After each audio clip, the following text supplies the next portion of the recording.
Tom, we've got lots of reaction to the indictment of former FBI Director James Comey. Lots of questions about who may be next, including whether his successor, Christopher Wray, may be next on the list. What do you make of the reaction so far? And what do you make of the press reaction in particular? I'm going to give you your Monday morning Teed press me rant. up, Andy, for Here we go.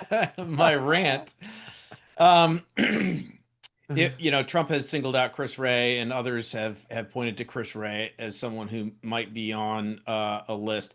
Look, we've talked about this a little bit before, but so the New York Times wrote an editorial on, I think, Friday it was. The headline of the editorial was, "The Comey indictment plunges country into a grave new period."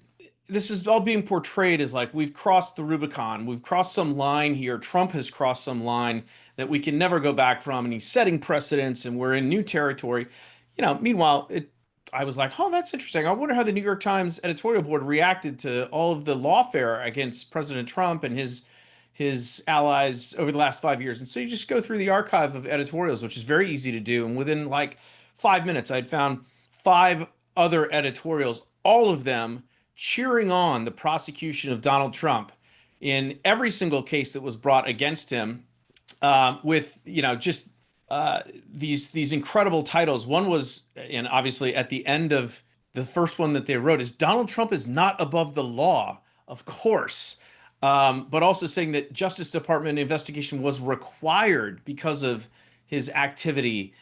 So look, the hypocrisy of the New York Times in particular knows no bounds. Peter Baker wrote a piece this morning, which again is just absolutely incredible. His title, if I could find it. He doesn't write the headlines. He's the reporter. Oh, okay. Well, you should read the piece, Carl, because it's it's just as bad as the headline. And here it is. "In going after his foes, Trump sets a precedent that could haunt his allies." And again, it's like, if you've been, you'd have to be living under a rock or reading the New York Times, right?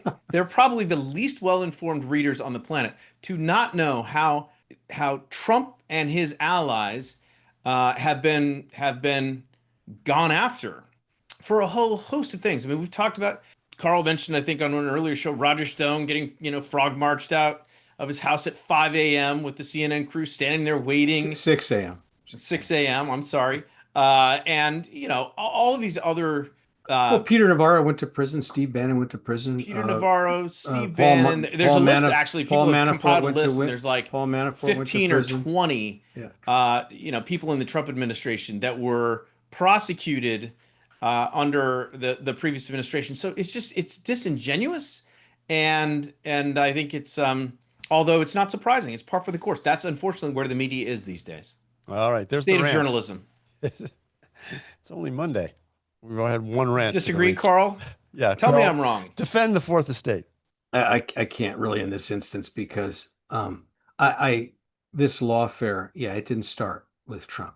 Trump's escalating it, you could say, but they went after this guy personally, and the coverage. I actually agree with Tom. The coverage has this, and I love Peter Baker, so I'm not going to single him out. But generally, the coverage has this sort of amnesia quality to it. Like none of this other stuff happened. And, when they crossed the Rubicon, that's such a hoary old cliche, I guess. But I felt that way when Roger Stone's wife was rousted from her bed at gunpoint. She had cancer. I said this on the show last week. Tom, you were on assignment, but I just with a 9-iron in his hand. Yes. Come on. Now, gentlemen. Let's not rat out our colleague here. Yeah. Dirty laundry herring here. But this, I thought Comey personally, he was involved setting up Michael Flynn. I thought that was a new precedent. I mean, they keep going. So it's not that but I don't defend this going after Comey. To me, having the president, it's like the Saturday Night Massacre in reverse. He keeps firing people till they'll bring a charge against somebody. Obviously, this is not healthy for democracy. But Tom's point is, Trump didn't start this, and we depend on the media to point this out. If we would assume the legacy media, our traditional role, we could actually help these two warring tribes, the Democratic Party and the Republican Party. We could hold them to account. We could point out that they had done this, and it might give them pause because they say, well, that's right. Ben Franklin used to say something, and Bill Clinton used to quote him. Our enemies can be our friends because they point out our faults to us. And that's what the media should be doing and what we're no longer doing. At least we only do it on one side, and that's too bad, and it's not helpful. Well, look forward just a little bit, because today, Kimberly Strassel of the Wall Street Journal, Andrew McCarthy, National Review, two people who are not always unfriendly to the president, although critics when they have to be, but they both have doubts whether these charges are going to stick. And this was Andrew McCarthy this morning. I think this was on Fox News. He said, "I don't think this case even gets to trial.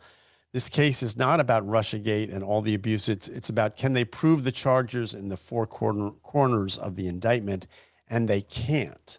I've heard that from a couple other people, that this is going to be a tougher indictment to make stick, and that the judge may throw it out before you heard the trial. You heard that from me on Friday.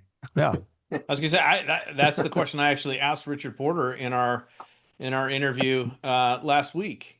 It was interesting to see, though. There was another clip of someone on TV, Michael Cohen, Trump's former consigliere, who turned against him and now has been a vocal critic frequently on MSNBC. And he was on MSNBC and said that he had done this investigation of Comey back in, on his own, and that found that Comey, he was convinced and said at the table, said, "I believe he actually is guilty of this." And Molly Jong-Fast, who's one of the panelists, she's like, "Oh, what are you talking about?" Like there were like three of them sitting around the table, and they couldn't believe those words came out of his mouth.